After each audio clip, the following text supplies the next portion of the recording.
Good afternoon friends from the press.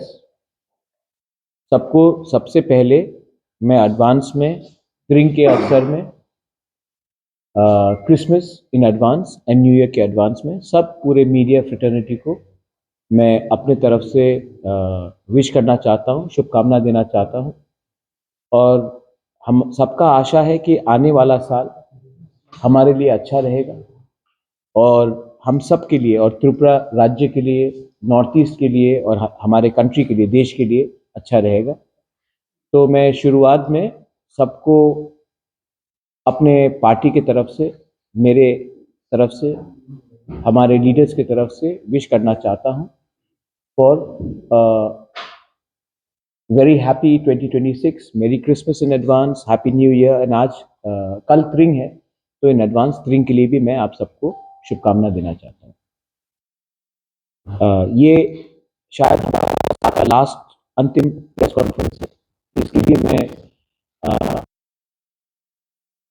तीन चीज बोलना चाहता था।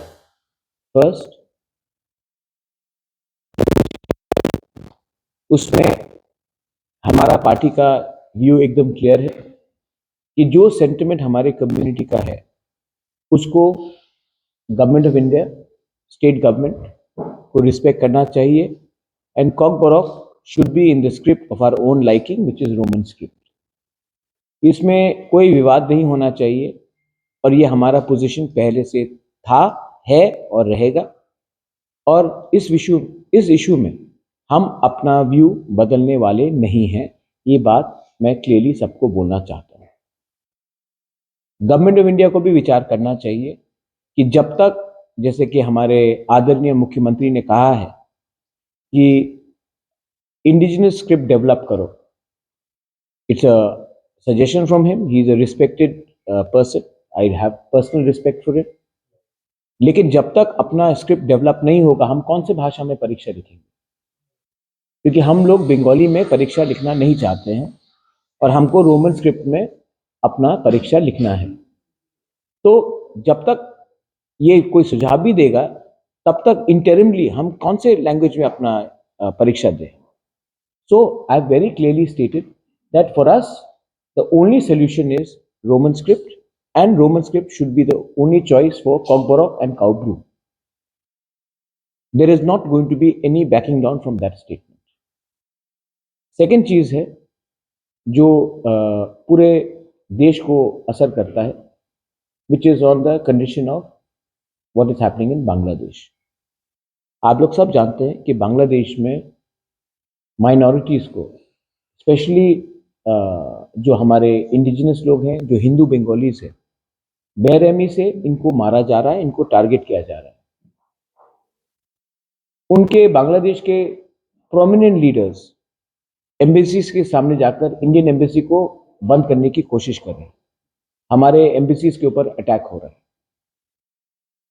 नॉर्थ ईस्ट को तोड़ने के लिए they have made a statement that we will occupy north east, seven sisters. और मुझे आश्चर्य लगता है कि हमारे कोई लोग हैं जो बोल रहे हैं कि शेख हसीना को आप वापस बांग्लादेश के हवाले कर दीजिए। मुझे आश्चर्य है कि जो लोग देशभक्ति का नारा गाते हैं वो चुप है, और तिपरा मोथा, एक आंचलिक पार्टी जिसको हमेशा गुंडा बोला जाता है बाय मेनी लीडर्स, यही पार्टी जिसको बहुत लोग गुंडा बोलते हैं, वही हमारे minorities, Hindu minorities, Buddhist minorities, Christian minorities के बारे में बांग्लादेश में बात कर रहे हैं। मुझे आश्चर्य है कि आईपीएल में बांग्लादेश का क्रिकेटर को 9 करोड़ 20 लाख, बांग्लादेश का नागरिक को 9 करोड़ 20 लाख का कॉन्ट्रैक्ट मिलता है, और हमारे हिंदुस्तान में, हमारे नॉर्थ ईस्ट में इतने टैलेंटेड क्रिकेटर्स हैं, लाइक अपना मणिशंकर मुरा सिंह और भी हैं, उनको एक मौका भी नहीं मिलता है अपना राज्य का नाम को रोशन करने के लिए। अगर कोई कहेगा कि स्पोर्ट्स और पॉलिटिक्स को मिक्स मत करो, तो ये शुरुआत पाकिस्तान को बैन करके इंडिया ने ही किया था। आज जब पाकिस्तान कुछ करता है तो इंडिया उनके खिलाड़ियों को बैन करता है। पाकिस्तान ने तो डायरेक्टली कभी इंडिया को अटैक नहीं किया था। यहाँ में तो बांग्लादेश के लीडर्स हिंदुस्तान को तोड़ने के ओपनली बात कर रहे हैं।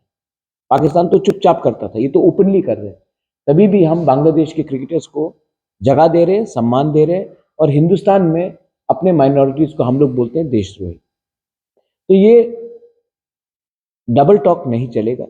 मैं चाहता हूं कि एज वी अप्रोच 2026 हमारा जो रास्ता होना चाहिए कि नॉर्थ ईस्ट स्टेट्स को, वहां के इंडिजिनस लोगों को, वहां के लोगों को ओवरऑल को प्रोटेक्ट करने के लिए हिंदुस्तान को एक कड़ा स्टांस लेना चाहिए अगेंस्ट बांग्लादेश।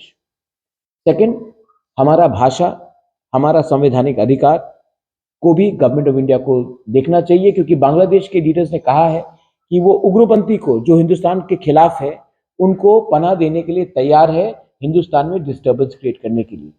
जब हमारे लोगों को अपने भाषा में हमारा भूमि का रक्षा, हमारा कॉन्स्टिट्यूशनल राइट्स नहीं दिया जाता है, तो हम डायरेक्टली ISI बांग्लादेश, जो आजकल ब्रैकेट में मैं बांग्लादेश को मिनी पाकिस्तान बोलूंगा, ये लोगों के हाथ में हम अपना यूथ को, गुमराह यूथ को जो फ्रस्ट्रेटेड है, उनको मौका दे रहे हैं उनके पास जाने के लिए।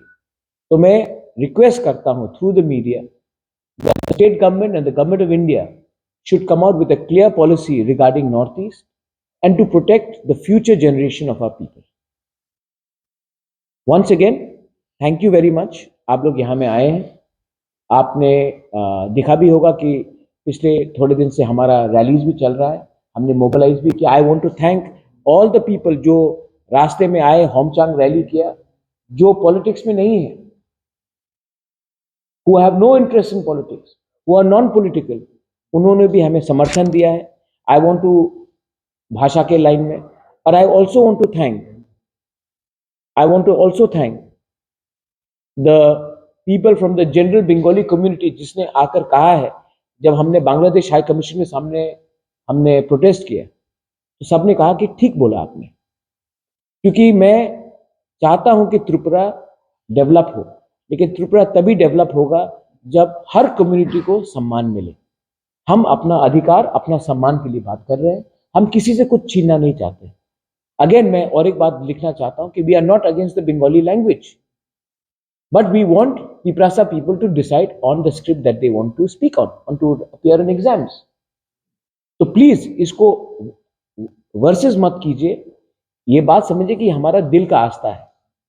मैं इतिहास में जाकर एक बात बोलना चाहता हूं, जब पाकिस्तान ने बांग्लादेश में उर्दू भाषा का इंप्लीमेंट जबरदस्ती करने का कोशिश किया, तब भाषा आंदोलन हुआ और बांग्लादेश टूटकर एक नया देश बना, ईस्ट पाकिस्तान बांग्लादेश बना, क्योंकि पाकिस्तान ने अपना भाषा उर्दू उन्होंने किया था कि बांग्लादेश के ऊपर इंपोज करें। आज जब हम अपना भाषा को चाहते हैं तो कोई हमें इंपोज करे ये चीज, तो हमें भी पसंद नहीं है। ये हमारा डिसीजन है, तो हमारे भविष्य के संग प्लीज खिलवाड़ ना करें, यही मेरा रिक्वेस्ट रहेगा। Thank you very much.